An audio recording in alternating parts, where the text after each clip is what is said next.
অমর্ত্য সেন আজ ৯২ বছর বয়স পূর্ণ করল। তার বাল্য জীবনটা ঢাকাতে কেটেছিল।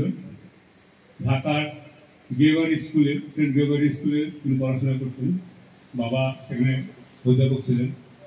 তারপরে ১৯৪২ সালে তিনি শান্তিনিকেতনে পাঠ ভবনে ভর্তি হন। তখন তার অভিভাবক ছিল ক্ষিতিমোহন সেন। এরপর ১৯০০ পরীক্ষায় তিনি প্রথম হয়েছিলেন।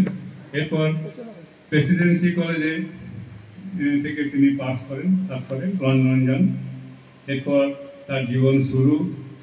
তিনি আজ আমাদের অনন্য তার জন্মদিন পালন করতে পারছি, এটা আমাদের কাছে একটা বিরাট ব্যাপার। আমরা খুব গর্বিত। আজ শান্তিনিকেতনের প্রতীচী ভবনে নোবেলজয়ী অর্থনীতিবিদ অধ্যাপক অমর্ত্য সেনের ৯২তম শুভ জন্মদিবস পালিত হল। উদ্বোধনী সঙ্গীতের মাধ্যমে অনুষ্ঠানের সূচনা হয়। উপস্থিত ছিলেন পশ্চিমবঙ্গ সরকারের মাননীয় মন্ত্রী শ্রী চন্দ্রনাথ সিনহা, বিশ্বভারতীর অধ্যাপক অধ্যাপিকারা ও বহু গুণীজন। অধ্যাপক সেনের মানবিক চিন্তা, শিক্ষা ও সমাজ কল্যাণে অবদানকে স্মরণ করে বক্তারা তাকে শ্রদ্ধা জানালেন। অনুষ্ঠানে তার জীবন ও কর্মের উপর আলোকপাত করা হয় এবং শিক্ষার্থীদের তার আদর্শ অনুসরণ করার আহ্বান জানানো হয়। আনন্দ ও শ্রদ্ধার পরিবেশে জন্মদিনটি বিশেষভাবে পালিত হয়।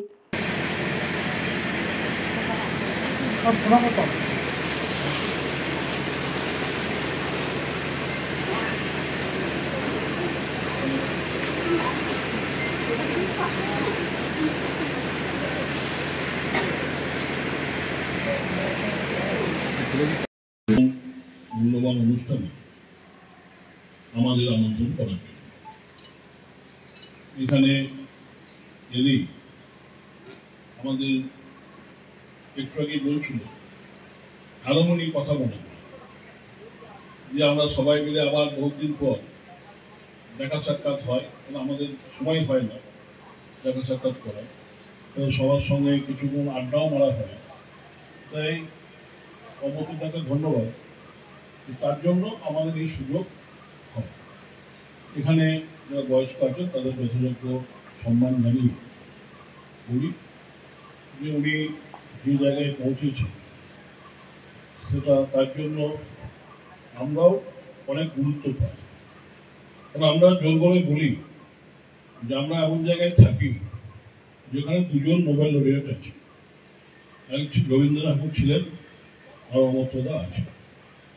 এবার বাইরে গেলে এই বোলপুর শান্তিনিকেতন বললে একটা আলাদা সম্মান আমাদের পাই যে আমরা এখানে বসবাস করি। এটা নিশ্চয়ই অনেক মূল্যবান, যেখানে বাস করার সুযোগ পেয়েছি এই মাটিতে। তাই ওনাকে যথাযোগ্য সম্মান জানিয়ে, বয়স্কদের যথাযোগ্য সম্মান জানিয়ে বক্তব্য শেষ করছি। নমস্কার।